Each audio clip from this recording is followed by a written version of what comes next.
stone next to it. Sorry, Jim, I just want to Go ahead.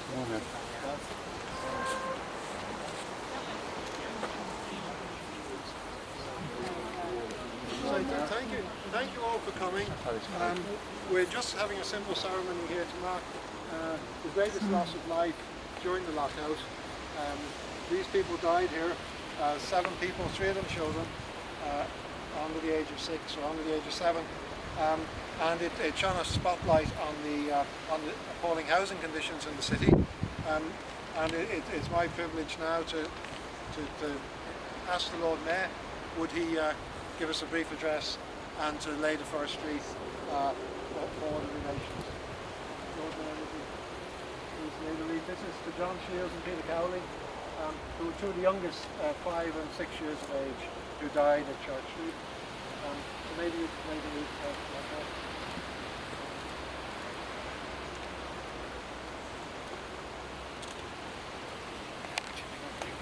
We may be lay the wreaths first. Emer Costello, would you please lay the wreath for Eugene Salmon and Elizabeth Salmon? Eugene was a locked out worker at the time, and he died trying to save the life of his young sister, aged 8.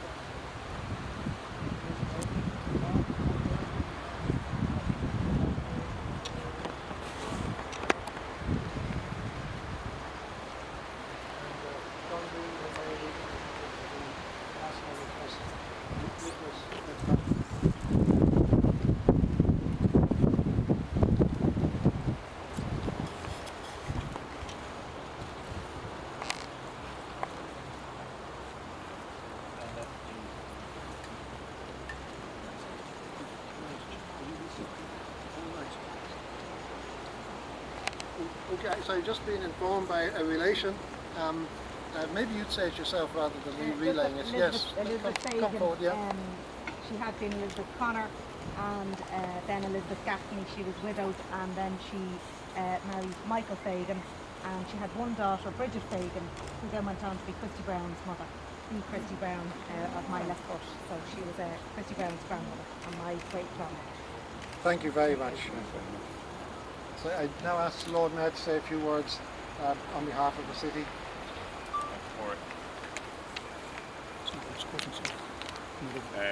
Minister Costello, Member of the European Parliament, Emer Costello, members of the 1913 Centenary Organising Committee, members of the Dublin Fire Brigade, family members of descendants of those who died at the Church St Tenement collapse, and supporters and all those who come along today. You're all very welcome. I'm very honoured to be asked to say a few words on behalf of the City of Dublin and on behalf of the City Council at this solemn commemorative event. On the 2nd of September 1913, this day 100 years ago, 66 and 67 Church Street collapsed, killing 7 people, including 3 children, and seriously injuring 8 more. 11 families were left homeless. The tragedy shone a harsh spotlight on housing conditions in Dublin's slums, less than 48 hours after the brutality of the Dublin Metropolitan Police and Royal Irish Constabulary on Bloody Sunday had exposed the appalling working and living conditions of the families living there. One redeeming feature of the disaster was the heroism shown by members of Dublin's Fire Brigade and fellow citizens in clearing the rubble and rescuing many of those who were trapped. Following the collapse, the British government set up a public inquiry into housing conditions in the city. Unfortunately, the advent of the First World War and subsequent events meant that it would be another decade before decent housing would begin to be provided for over 25,000 families living in the slums. The Church Street tragedy also serves to remind us of current housing crisis, when the recession has left over 110,000 people homeless. I want to acknowledge the work that the 1913 Centenary Committee have done in relation to a series of events that were put on to celebrate the events that took place 100 years ago and to commemorate those events. Corey Yates, Sally Ann Clinton, Joe O'Toole, City Council, Irish Congress of Trade Unions, and all of those have worked to ensure that we learn the lessons of history and we reflect on them. As our President has said on occasion in the context of the 1913 lockout, the knowledge of history is intrinsic to citizenship, and it's by participating in events like this that we strengthen ourselves as citizens. I'd also like to acknowledge the role ICTU has played in supporting proposals we are making to government to put a levy on those who would hoard sites in the city. Dublin is beginning to grow again, and we want to ensure that this collaborative process and one that leads to a sustainable city, not one for the benefit of the few.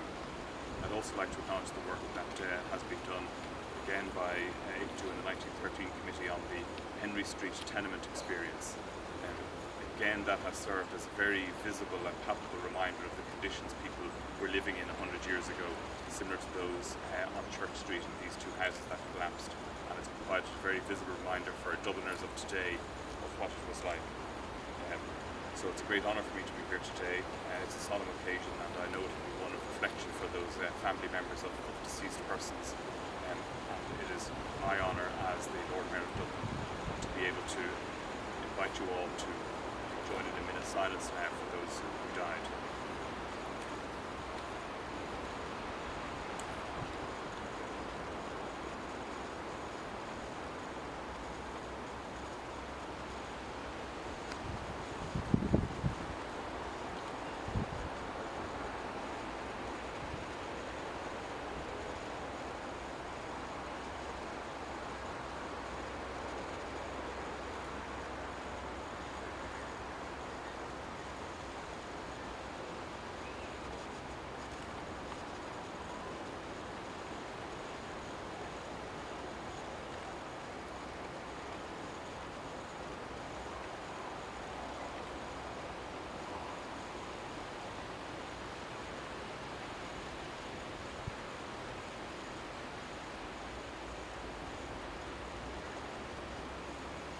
Thank you, Lord. I'd like to now ask Sally Ann Kinahan on behalf of the Irish Congress of Trade Unions to say a few words. Lord Mayor, Minister, Eamon, colleagues, family members, very, very moved to be here today.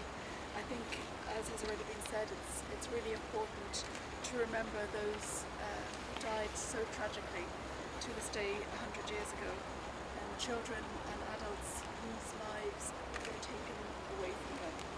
And I think it's right to feel incensed that their deaths were caused by unsafe and inappropriate housing, unscrupulous landlords motivated by greed, and a situation where there was little or no regulation or oversight to protect the inhabitants of the Church Street tenements, but also of the thousands of other tenements that existed around the city at that time.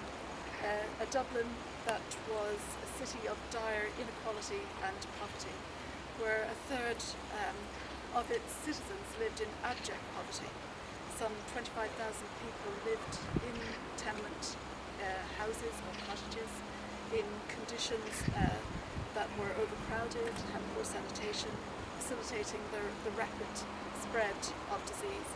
And we heard stories about infant mortality today in the developing world, and that was an experience that was even worse in Dublin 100 years ago. The rate of death from the conditions that people were living in causes that we would understand to be completely preventable today. And in fact, the records in this cemetery show how children, infants, babies, adults died from deaths that could have been prevented. They were deaths caused by poverty, and that poverty was caused by people having insecure livelihoods. And of course, the tenements were very much, and the living conditions in the tenements were very much connected to the conditions of employment that people worked in. And for many, for I think tens of thousands of adult males, they were unskilled, and there was high unemployment at the time and limited opportunities to work. And those that did get to work often did so, working, not knowing whether they had work the next day or the day after, and working for low wages, and wages that were constantly being brought down. And I suppose that ultimately is what the lockout, the Great Lockout, was about. It was about people standing up for their rights, acting collectively and in solidarity with each other to improve their standards of work, their conditions of work, and ultimately to try to create a better future for themselves and their families. And I agree that this is probably one of the most important events to commemorate this year, and to be reminded of the circumstances that people lived in. And for all of us, I think, again, to try and find that solidarity and that ideal, that collectivism, to overcome the circumstances that people face. And I think it's all about now putting people at the front, putting people at the core and at the centre of the policies that we develop, so we don't see a reoccurrence of what happened in Church Street. So thank you for this day today.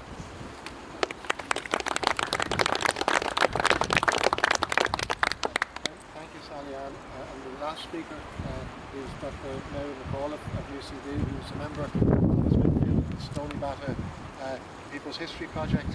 And I take the opportunity, I'm sure she mentioned herself, that there will be a memorial mass this evening in Houston Street Church, and events on Friday and Saturday that everyone's welcome to.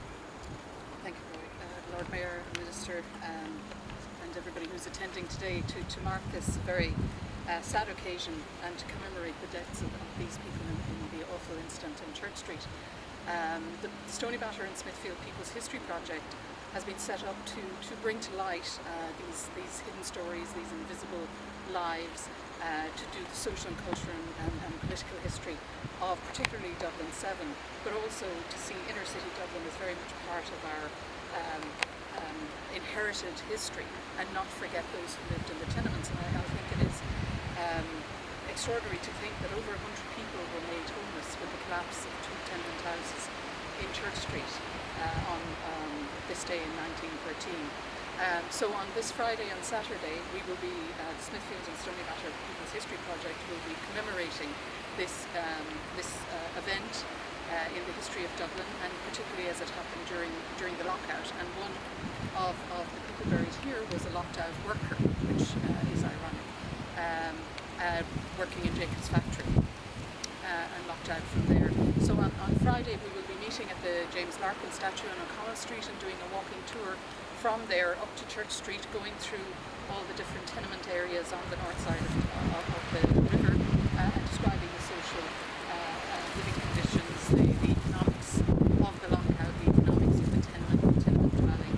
And then around 7:30 there will be a wreath-laying ceremony at the Church Street site, which will be attended by descendants of many of those who were affected by the Church Street collapse, including some descendants who still live in the Church Street area, and by people from the Capuchin Friary, who also were there on the day that the tenements collapsed, and helped dig through the rubble to get those who were injured out, and bring out the bodies of those who had been killed. Then we will have a launch of a 32-page pamphlet that we have produced on this particular incident. It will be launched by Jacinta Prunty, who has written a wonderful book called Managing Dublin's Slums. And again, it is about the social, cultural, political context of the Church Street collapse. On Saturday, from 5 o'clock in the Capuchin Day Centre, we will have a talk by Christian Corlett, who wrote a book called Darkest Dublin.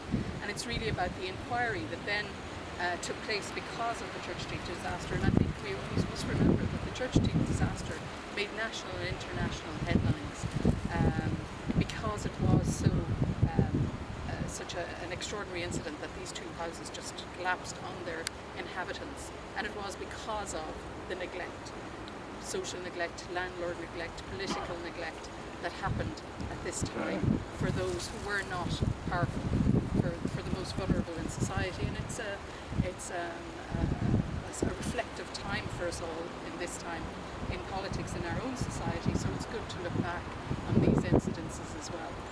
So everybody's welcome to our occasions and events on Friday and Saturday. Please do come along.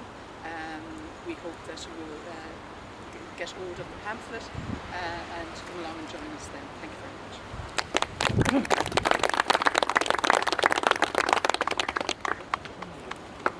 Okay, Tom goes with Dublin Fire Brigade. We're commemorating the 100th anniversary of the collapse of the tenements, and seems to be an opinion about that this was the end of collapsed tenement houses. In fact, the tenement house collapsed in Moore Place in 1920s, killing a young teenage lad.